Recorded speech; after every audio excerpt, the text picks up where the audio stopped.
ये लोग बोचहा के विकास के लिए नहीं आए हैं, ये अपना विकास के लिए आए हैं।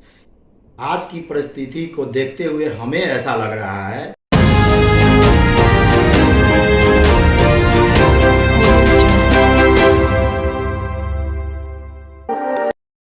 नमस्कार, आप देख रहे हैं नया बिहार न्यूज़ और आज हमारे बीच में हैं राजेश रमैया जी। बोचहा उपचुनाव में जो राजनीतिक घटनाक्रम बदली है उसमें राजेश रमैया जी का नाम बहुत तेजी से उछला है और जनता के द्वारा लगातार इस बात की चर्चा की जा रही है कि बोचहा को अब ऐसे नौजवान साथी की ज़रूरत है जो बोचहा के विकास की बात करे, क्योंकि लगातार बोचहा पिछले 5-6 वर्षों से सिर्फ विधायक बदलने का काम कर रहा है। विकास की जो कहानी है वो जस की तस पड़ी हुई है। कहीं पुल नहीं बन रहा है, कहीं सड़क नहीं बन रही है, स्वास्थ्य सेवाएं बदहाल हैं, स्कूल में शिक्षक नहीं आते हैं, कई सारी समस्या है। बोचहा जो मुजफ्फरपुर जिला का एक प्रमुख प्रखंड है और मात्र जिला से 5 किलोमीटर की दूरी पर है, लेकिन 2020 में जो विधानसभा चुनाव हुआ उसमें मुसाफिर पासवान जो एनडीए के टिकट पे वीआईपी से उम्मीदवार बने, मात्र 1 साल के बाद उनकी मृत्यु हो गई और वो सीट खाली हो गया और 12 अप्रैल को वहाँ पे उपचुनाव होना है। चुनाव में कई प्रत्याशी भी उतरे हैं। वीआईपी जो एनडीए से अलग होकर एक अपने उम्मीदवार को उन्होंने उतारा है, वो उम्मीदवार है रमई राम जो पूर्व मंत्री रहे हैं, उनकी बेटी है गीता कुमारी जी। आरजेडी ने अमर पासवान को उतारा। अमर पासवान जी मुसाफिर पासवान जी के पुत्र हैं और उन्होंने पाला बदला है। 2 दिन पहले उन्होंने आरजेडी को ज्वाइन किया और आरजेडी ने उनको अपना उम्मीदवार बनाया है बोचहा से। बेबी कुमारी जो पूर्व विधायिका भी रही हैं, निर्दलीय वो चुनाव जीती और भाजपा का दामन थामकर भाजपा के टिकट से वो बोचहा में आई है।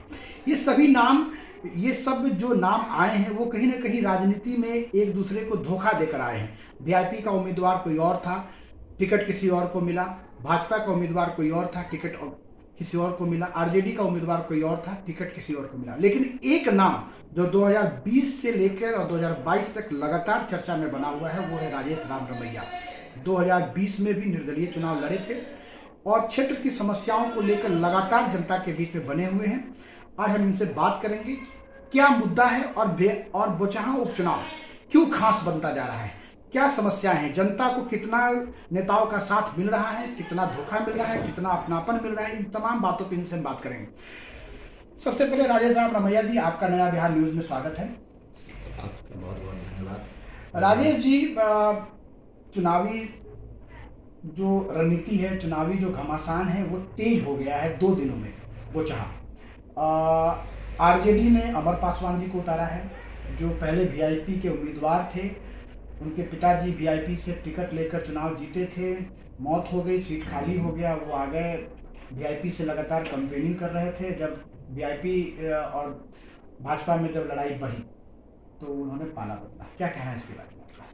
देखिए, ये लोग बोचहा के विकास के लिए नहीं आए हैं, ये अपना विकास के लिए आए हैं।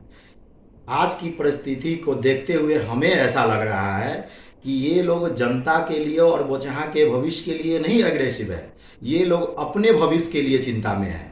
आज देखिए कि रमई राम जी 45 सालों से में विधायक रहे, 24 साल मंत्री रहे, किस तरह बोचहा को उन्होंने विकास किया और आज फिर चले हैं। मतलब ऐसा अपना वो स्थिति बनाए कि आरजेडी उनको हटा दिया, कोई भाव नहीं दे रहा है। 1% होने के कारण, वोट परसेंटेज बिहार में उनका ज़्यादा होने के कारण भी आरजेडी उनको तवज्जो नहीं दे पाई। आप आरजेडी की बात कर रहे हैं तो रमई राम जी ने सोशल मीडिया में आकर स्पष्ट कहा है कि तेजस्वी ने एक दलित के बेटा को अपमानित किया। कहाँ तक इस बात में सच्चाई आपको? देखिए, अपमानित करने की बात, आपने जनता के बीच में कुछ किया ही नहीं। अगला को पता चला कि भाई अगला कुछ किया ही नहीं तो इसको टिकट क्यों दिया जाए। और रह गई बात कि आज अपनी बेटी को आप चुनाव में उतार रहे हैं। पहले आप, फिर आपकी बेटी, आप वंशवाद को बढ़ावा देना चाह रहे। तो उनकी 17 से भी चुनाव लड़ी थी। 2020 का जो आपको चुनाव हुआ विधानसभा का, तो वो 17 से भी चुनाव लड़ी थी। देखिए, अब उनकी व्यक्तिगत मामला है, वो 17 से लड़ सकते हैं, कुढ़नी से लड़ सकते हैं। लोकसभा भी सुनते हैं कि उनकी बेटी लड़ेगी, अगली बार लोकसभा की तैयारी चल रहा है। तो सारा विधायक और सांसद मंत्री उन्हीं के परिवार में चाहिए, दूसरा कोई समाज को, दूसरा कोई वर्ग नहीं बनना चाहिए। अमर पासवान जी के बारे में हम आपसे चर्चा करना चाहते हैं। अमर पासवान जी जो राजनीति में एक नया चेहरा के रूप में बोचहा में लगातार सक्रिय रहा है और पिताजी विधायक रहे। ये दुर्भाग्य कहिए कि जब जब वो विधायक बने हैं उन्होंने पूरा कार्यकाल नहीं पूरा किया। इससे पहले 6 महीना के लिए बने थे और इस बार 1 साल के लिए बने। तो अमर पासवान जी का जो राजनीतिक है, जो राजनीति चल रही है बोचहा के लिए, उस राजनीति को आप कैसे मतलब कहेंगे? देखिए, अमर Paswan ji as a businessman है और वो खेल से जुड़े हुए हैं, वो राजनीति से जुड़े हुए नहीं है। जनता जानती है कि राजनीति से व्यक्ति जुड़ा हुआ नहीं होता है तो क्षेत्र का विकास नहीं होता है। सहानुभूति, वो तो पिताजी के नाम पे वोट मांग रहे हैं, कह रहे हैं कि हमारे पिताजी ने बहुत काम किया। क्या काम किया मुसाफिर के लिए बताइए? कोई काम नहीं किया। काम तो यही किए कि मुसहर का 10 कट्ठा जमीन था जिसको पुलिस को रखवा करके उजाड़ दी है। एक धूर जमीन किसी को नहीं दिया गया। किसी पासवान कोई था उसको पर केस कर दिए। मतलब जनता तो इस तरह उनसे परेशान है। पहले तो जनता के बीच में जाएंगे तब ना उनको पता चलेगा कि जनता उनको वोट देती है कि नहीं देती है। अब टिकट देना तो पार्टियों का काम है, टिकट दे करके उनको क्षेत्र में लड़ाने के लिए भेज दिया। लेकिन जो काम जनता वोट देगी, जनता के बीच में ना उनको जाना होगा।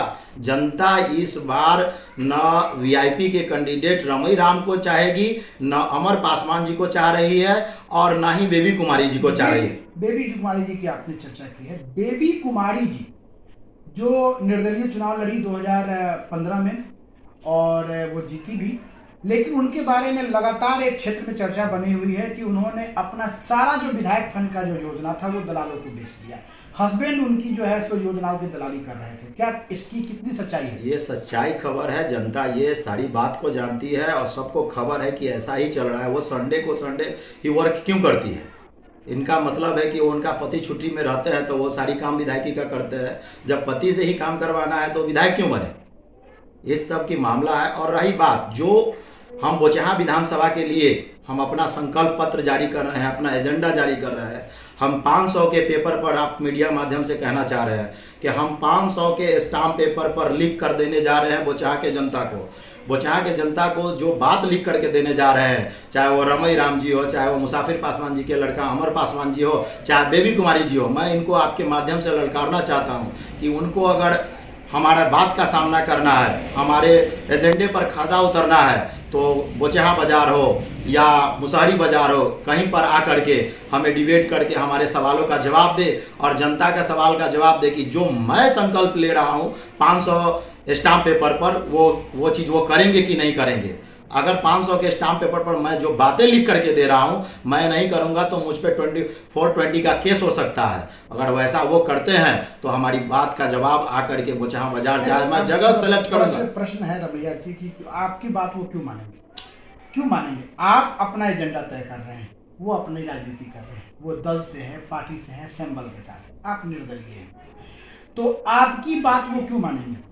देखिए, हमारी बात नहीं मानने की बात कर रहे हैं। हम कह रहे हैं कि जनता के मुद्दे जो है, जो हम जनता को देना चाह रहे हैं वो आप भी दे सकते हैं। जब गाड़ी फ्री, तेल फ्री, मोबाइल का बिल फ्री, लाखों का कर्ज माफ बड़े लोगों का हो सकता है, तो जो बोचहा से के जनता के साथ साथ बिहार की तमाम जनता बिजली बिल से परेशान है। बिजली बिल जिसका 10,000, 15,000, 20,000 लाखों रुपया बकाया है, उसके घर का बिजली बिल 5,000 रुपया के कारण काट दिया जाता है। वो गर्मी में कैसे घर में रह पाते हैं, इसका देखना होगा। प्रश्न है कि प्राइवेट बिजली और सरकारी बिजली, तो बिहार में तो सारी बिजली प्राइवेट हो रही है। सरकार जो है वो सरकार बिजली खरीद रही है और उसने प्राइवेट कंपनियों को बेच दिया। तो सरकार तो अपना मुनाफा कमाकर प्राइवेट कंपनियों से अपना पैसा ले रही है, लेकिन प्राइवेट कंपनी जनता का दोहन कर रही है। तो ये जो आपने कहा कि बिजली बिल, तो इसके लिए कोई आंदोलन तो आपकी तरफ से खड़ा नहीं किया गया? ये बोचहा विधानसभा से सर एक ऐसा आंदोलन खड़ा होगा। हम बोचहा विधानसभा में चुनाव जीते या हारे वो मुद्दा नहीं है। अगर बोचहा विधानसभा की जनता अगर हमें जिता करके विधानसभा भेजती है तो बिजली का मामला हम पूरे बिहार में जोरों शोर से उठाएंगे, क्योंकि सारे पब्लिक जनता, बिहार के लोग, बोचहा समेत सब परेशान है बिजली बिल के। क्या भविष्य में ये मांग आप रख सकते हैं जैसे दिल्ली में या पंजाब में आम आदमी पार्टी के द्वारा बिजली फ्री किया गया 200 यूनिट सभी लोगों को? क्या आपके एजेंडा में शामिल रहेगा कि 200 यूनिट हम फ्री करेंगे? जी, हमारे एजेंडा में पूरा शामिल है। हमने एजेंडा में लिख करके दिया है कि गरीबी रेखा के नीचे लोगों को 100 यूनिट और सभी सामान्य वर्ग को 75 यूनिट बिजली बिल फ्री दिवाने का काम करेंगे और जितने बकाया राशि है उस सब को माफ करवा करके बिजली बिल उसको लगवाया जाएगा। बहुत बड़ी बात इन्होंने कहा है, बहुत बड़ी बात है कि बिहार की जनता के बीच में ये मांग लगातार बनी हुई है कि बिजली बिल से बिहार की जनता त्रस्त है। जिसको 200 यूनिट आता है, जिसको 300 यूनिट बिजली आता है, क्योंकि अब ऑलमोस्ट सभी घरों में बिजली के उपकरण है। गर्मी ज़्यादा पड़ती है तो लोग एसी लगा रहे हैं, कूलर लगा हुआ है, हीटर है, आपको मोटर समरसेबल लगा हुआ है, तो बिजली बिल स्वाभाविक है कि 200 यूनिट 300 यूनिट उठना है। लेकिन एक 300 यूनिट 400 यूनिट के लिए बिहार की जनता को मोटी रकम पे करनी पड़ती है। 4000 रुपये 5000 रुपये बिजली बिल पे करना पड़ता है, जो आर्थिक शोषण है बिहार का एक बड़ा मुद्दा है। सबसे बड़ी बात है कि एक जनसेवक होने के नाते राजेश राम रमैया जी ने बिहार की जनता की जो नस है, जो गरीबी का नस है, उसको पकड़ने का काम किया है, क्योंकि बिहार की जनता सरकार को टैक्स देने में ही बर्बाद है। सबसे बड़ी बात है कि बिहार सरकार प्राइवेट बिजली दे रही है तो सरकार तो बिजनेस कर रही है। ये बात सही है कि सरकार बिजनेस कर रही है और इसके लिए एक बहुत बड़े आंदोलन की जरूरत है, जो राजेश राम रमैया के द्वारा जो खड़ा किया जाएगा बोचहां विधानसभा से। और भी हम राजेश जी आपसे बात जानना चाहते हैं। सड़क एक बहुत बड़ा मुद्दा रहा है बोचहां का और पूरे बिहार का। सड़कें बनती हैं, टूट जाती हैं। एक आज जो सड़क बनी 1 महीना में टूट जाएगी, मतलब चिप्पी जैसे कहा था ना, थूक साट का रोड बनाया जा रहा है। बिहार के सड़कों की यही कहानी है, क्या कहना है इसके बारे में? देखिए, सबसे पहले जनप्रतिनिधि जीतते हैं, किसी के सपोर्ट से जीतते हैं। अब सपोर्ट से जितने मान उनके ठेकेदार होते हैं, उन्हें पैसा देना पड़ता है। करोड़ों में पहले टिकट लाते हैं, फिर करोड़ों वो खर्च करते हैं, तब जाके वो विधायक बनते हैं। फिर उसके बाद वो जिस ठेकेदार को दिया जाता है वो उसमें घोटालेबाजी करके 2 नंबर की चीज़ लगा करके सड़क का मरम्मत करते हैं। जब तक एक कहनाम है कि एक सड़क को बना करके 5 साल तक उसके फैमिली चलना चाहिए, वो ठेकेदार का मकसद होता है कि मैं एक ही साल में। दोषी कौन है, ठेकेदार दोषी है या जनप्रतिनिधि दोषी? जनप्रतिनिधि और ठेकेदार दोनों इसमें दोषी है। जनप्रतिनिधि उसकी समीक्षा सही करे और टिकट न खरीद करके ज़्यादा पैसा बर्बाद जनता को न बांट करके लुभावना न दे करके अपने व्यक्तिगत पर चुनाव लड़के जीत कर आए और जनता को सेवा निस्वार्थ भाव से करे और उसका समीक्षा करे, ठेकेदार को क्लास करे, उससे हिसाब ले, तब जाकर के ये रोड नाला ईमानदारी से काम हो सकती है। बोचहां विधानसभा बाढ़ ग्रसित विधानसभा है। अक्सर बाढ़ से लोग गंडक नदी के किनारे कई पंचायत बसे हुए हैं जो अक्सर बाढ़ में डूब जाते हैं। बाढ़ की कोई मतलब बहुत ठोस रणनीति बोचहां विधानसभा के लोग सबसे पहले शेखपुर पंचायत जो 0 माइल से सटे हुए है और दादर ढाब के उस साइड सटा हुआ एरिया है, जो हर एक साइड फ्लडेड एरिया दहा जाता है। तो अखाड़ा घाट से लेकर संगम घाट तक मेरी प्राथमिकता होगी कि मैं इसका भी ध्यान रख कर उसको रिंग बांध बनवाऊं, जिससे लोगों को पानी से बचावा हो, बाढ़ से बचावा हो। फिर बाढ़ से जमालाबाद के किसान की खेती हर एक साल नष्ट हो जाती है, तो जमालाबाद में जो मन है उसको नहर बनाकर गंडक से जोड़ने का काम करेंगे, ताकि वहाँ के किसानों को बाढ़ से समस्या से बचाया जा सके और फसल उनका बर्बाद न हो। शिक्षा और स्वास्थ्य में हम बात करेंगे। बोचहां विधानसभा में कॉलेज और खासकर सरकार ने कहा था कि हर प्रखंड में हम आपको इंजीनियरिंग कॉलेज या पॉलिटेक्निक कॉलेज वगैरह इस तरह की सुविधा देंगे बच्चों को पढ़ने के लिए। तो बोचहां काफ़ी पीछे है, शिक्षा के क्षेत्र में बोचहां काफ़ी पीछे है और स्वास्थ्य के क्षेत्र में भी उतना ही पीछे है।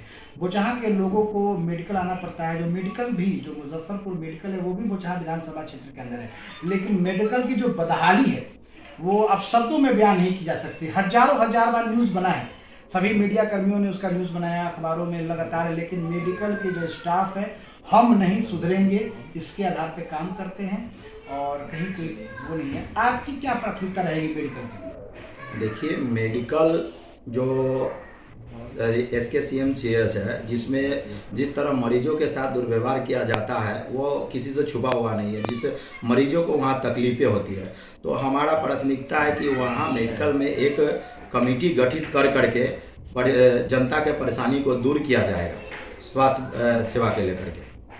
नहीं तो कमेटी तो पहले से वहाँ बनी हुई है। मान लीजिए कि जो चीज़ें हैं, मतलब जैसे डॉक्टर है ही वहाँ पे, नर्सिंग है, वहाँ शोषण, वहाँ जो दलाली चल रही है उसकी मैं बात कर रहा उस हूँ। पे लगाम कसा जाएगा। जब मान लेते हैं कि सत्ता में रहिएगा, पावर रहेगा, तो उस पे लगाम कसा जाएगा। इस पे इसकी कार्रवाई आने के बाद किया जाएगा। इस पे भी हम लोग अमल करेंगे। शिक्षा के क्षेत्र में आपकी क्या प्रतिक्रिया है? शिक्षा में हम चाहते हैं कि जिस तरीका से सरकारी स्कूल जो है, सरकारी स्कूल अगर विधायक के जो फंड होते हैं, अगर विधायक सदन में आवाज को उठाए, सरकारी जितनी स्कूल है उसको निजी स्कूल के तौर पर मैं बनाने का कोशिश करूंगा। और समय पर टीचर को वहां पर आना होगा और सारी व्यवस्था निजी स्कूल के तौर पर किया जाएगा कि बच्चे गरीब के, लेबर के, मजदूर के, जो किसान के बच्चे हैं वो भी सरकारी स्कूल में पढ़ना गर्व समझेंगे। और वो सिर्फ खिचड़ी खाने और स्कॉलरशिप लेने के लिए नहीं जाएंगे, बल्कि शिक्षा ग्रहण करने जाएंगे। उसको स्कूल में मन लगेगा और उस तरीका का सरकारी स्कूल को हम लोग मॉडिफाई करेंगे अपने आने के बाद।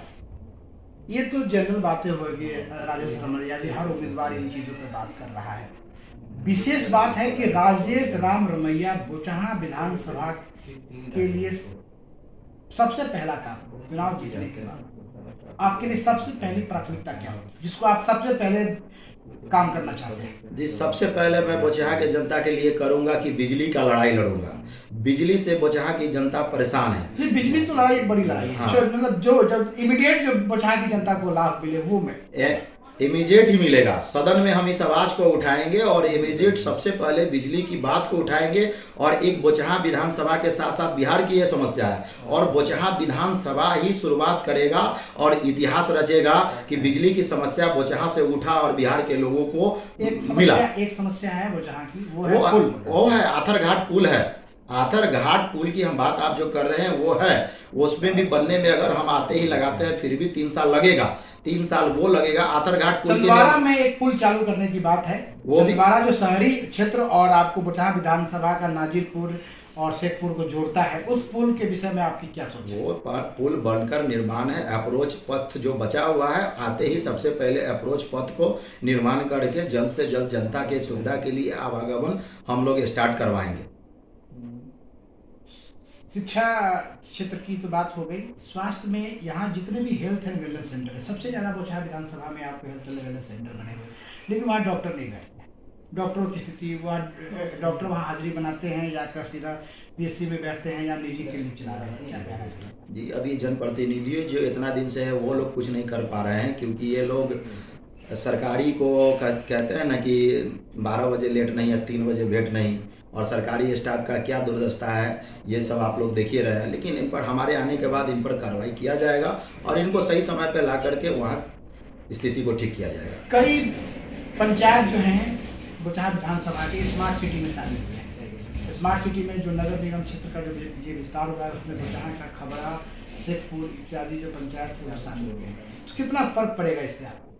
देखिए, ऐसे फ़र्क नहीं पड़ेगा। अभी स्मार्ट सिटी बनने में अभी तो देखिए रहे हैं कि कितने वादे हमारे सरकार कर रहे हैं। और स्मार्ट सिटी की जो बात रही, अभी देखिए कितना कहाँ बनता है। अभी तो शहर को तो ठीक होने दीजिए, तो फिर गांव के तरफ ये लोग नहीं, जैसे स्मार्ट सिटी का बहुत सारा काम शहरी क्षेत्र में भी अब आपके बोचहां विधानसभा में चल रहा है। जैसे एक मनिका मन में जो है वो वाटर ट्रीटमेंट प्लांट बनाने की बात थी, जिसे रोक दिया गया।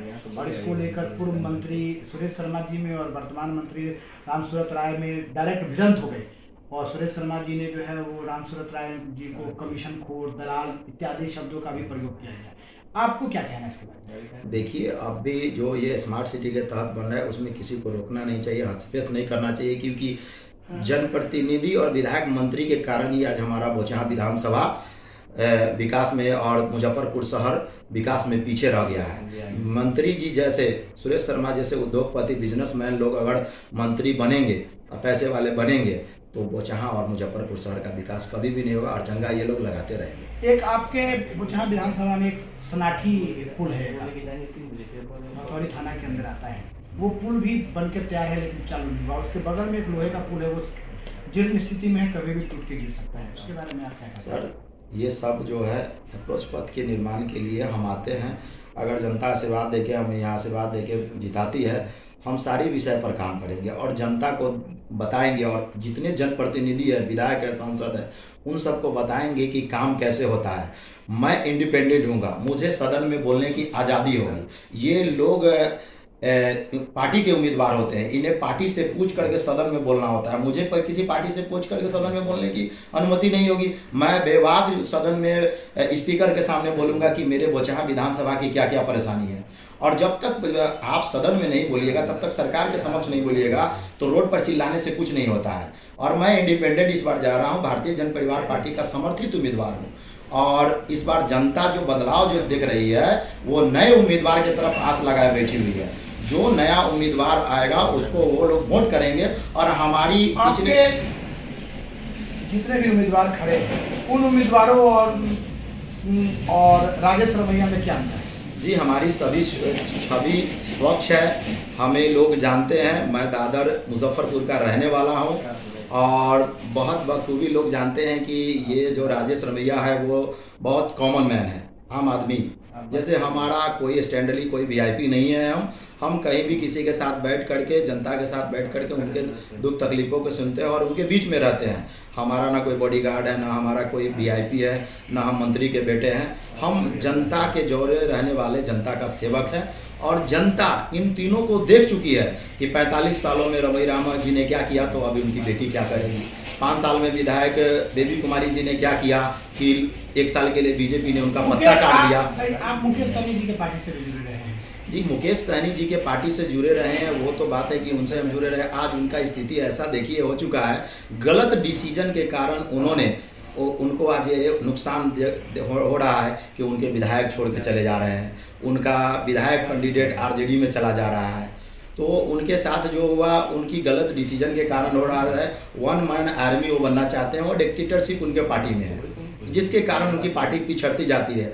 आज मैं कहना चाहता हूं कि आज भी जब उनको टिकट देने की बारी आई, तो किशन चौधरी और आलोक पासवान जी को उन्होंने टिकट क्यों नहीं दिया? आलोक पासवान वो कार्यकर्ता थे, सर 1 मिनट, वो कार्यकर्ता थे, उनको देना चाहिए था। निषाद संगठन मोर्चा और भी लोग उनका सपोर्ट करते। फिर भी आज किनको ये टिकट दिए कि जाति में रमई राम जी ज्यादा ऊंचा है और रमई राम मंत्री है, उनकी बेटी मंत्री है, उनको टिकट दे देंगे तो जीत जाएगा।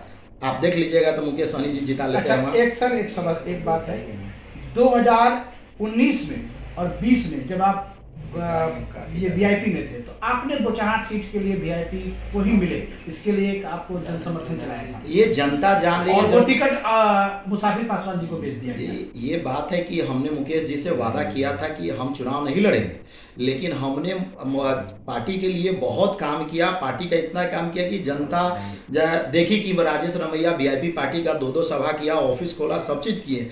लेकिन इनका सोच क्या है कि कम परसेंटेज वाले जातियों को टिकट नहीं देना है। तो टिकट बेचना है या टिकट नहीं देना है? टिकट नहीं देना है। और ये जो खर्च किए हैं वो पहले इनको निकालना है, क्योंकि इनको ये जो 5 सालों में आकर करोड़ों रुपया लुटा दिए, तो करोड़ रुपया पहले चाहिए। तो ये टिकट मान लेते, आज टिकट देना रहता, आज इनको पार्टी चलाना रहता, तो किशन चौधरी आलोक पासवान को टिकट देते, राजेश रमैया को बुलाते कि हाँ राजेश जी आइए, आपको टिकट दिया जाता है, आप लड़िए, क्योंकि आप पहले 4000 वोट ला चुके हैं। लेकिन इन्होंने ऐसा नहीं किया, रमई राम जी को दे दिए। तो ये टिकट की खरीद बिक्री हुई है? खरीद बिक्री तो सर बहुत जोरों पे हुई है, पूरा बिहार जान रहा है, सभी लोग जान रहे हैं। आज खरीद करके तीनों विधायक अगर नहीं बने रहते तो भाजपा में नहीं चले जाते। बड़ा आरोप है कि मुकेश सहनी जी टिकट की खरीद बिक्री करते हैं, और ये बातें कहीं ना कहीं सत्य भी है, क्योंकि मुकेश सहनी जी ने जो राजनीति किया, आरजेडी से भागे, आरोप लगाया, खंजर भोंक दिया, बीजेपी में गए, 11 सीटें मिली, सहनी समाज से एक भी टिकट नहीं दिया, टिकट को दूसरे समाज के, खासकर भाजपा के लोगों को ही बेच दिया। बोचहां में भी मुसाफिर पासवान, क्योंकि मुसाफिर पासवान जिस समय उन्होंने वीआईपी से टिकट लिया था, उस समय वो आरजेडी के मेंबर थे, तो जमीनी कार्यकर्ता को नहीं देखा, क्योंकि उस वक्त यहाँ से वीआईपी के लोकसभा सीट होने के कारण यहाँ से राजभूषण निषाद जी चुनाव लड़े थे और अच्छे 2nd नंबर पे रहे थे वो। लेकिन जो जमीनी हकीकत है, जो जमीनी सच्चाई है, वो है कि मुकेश सहनी जी अपने ही जाल में फंसे, अपने ही बुने हुए जाल में फंसे। टिकट को बेचने का आरोप उनके ऊपर लगातार बना रहा है, कार्यकर्ता को नजरअंदाज करने का लगातार आरोप उनके ऊपर बना रहा है। लेकिन कहीं ना कहीं उन राजनेताओं की जो कमियां होती हैं, राजनेताओं का जो काम होता है, उसकी भुक्तभोगी जनता होती है। और यही कहानी है बोचहां विधानसभा की। बोचहां विधानसभा पिछले 10 वर्षों से लगातार ठगा जा रहा है। चाहे रमई राम जी ने ठगने का काम किया हो, चाहे बेबी कुमारी जी ने ठगने का काम किया हो, चाहे मुसाफिर पासवान जी ने ठगने का काम किया, सबने बराबर जब जिन जिन लोगों को मौका मिला उन्होंने बोचहां को देने का काम नहीं किया, बोचहां की जनता से लेने का काम किया। बोचहां जो प्राकृतिक रूप से एक बहुत ही समृद्ध प्रखंड है, लीची का बहुत बड़ा कारोबार होता है यहाँ पर, बगल से 2-2 हाईवे यहाँ से निकल रहे हैं, लेकिन बोचहां में मूलभूत सुविधाओं की बहुत कमी है। ना कोई कॉलेज है, ना कोई बड़ा स्वास्थ्य सेवाओं का कोई जाल बिछा हुआ है। और जबकि यहाँ से रमई राम जी लगातार मंत्री रहे तो उन्होंने भी कुछ नहीं दिया, जबकि उनके पास एक ऐसा मौका रहा कि लालू जी के गवर्नमेंट में वो 2nd नंबर के मंत्री रहे। उन्होंने उनको बहुत सम्मान था, बहुत इज्जत थी, और वो जो कहते थे लालू जी उसको मानते थे, लेकिन उन्होंने उस वक्त भी उन्होंने बोचहां के लिए नहीं कुछ लाए। तो ये जमीनी सच्चाई है कि यहाँ के नेताओं ने बोचहां को ठगने का काम किया। नए नेता राजेश रमैया जी बोचहां से अपनी राजनीतिक लड़ाई लड़ रहे हैं, दूसरी बार चुनाव लड़ रहे हैं, और बहुत ही बड़ी सोच लेकर चल रहे हैं। वो है बिजली की बात है। बिजली की लड़ाई सिर्फ बोचहां प्रखंड की नहीं है, पूरे बिहार की है। बिहार की जनता इससे त्रस्त है। साथ ही साथ शिक्षा स्वास्थ्य के क्षेत्र में भी बहुत काम करना चाहते हैं। अब आगे देखना दिलचस्प होगा कि बोचहां की जनता कितना मौका देती है, क्योंकि सोच बड़ी है। जब मौका मिलेगा तो इस सोच को और आगे बढ़ाएंगे, यही कहना है राजेश रमैया जी का। हम अंतिम इनसे बात करेंगे कि क्या संदेश देना चाहते हैं बोचहां की जनता को।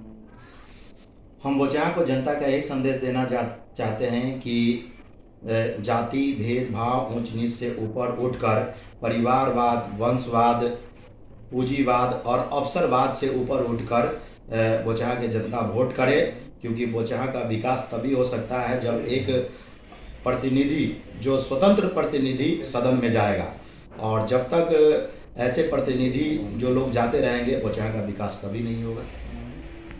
बहुत बहुत धन्यवाद राजेश जी का। एक ही बात उन्होंने कहा है कि ऐसे प्रतिनिधि का चुनाव कीजिए जो आपकी लड़ाई को सदन में जाके लड़े और आपके लिए विकास का काम करे। नया बिहार न्यूज़ से बात करने के लिए राजेश रमैया जी का बहुत बहुत धन्यवाद।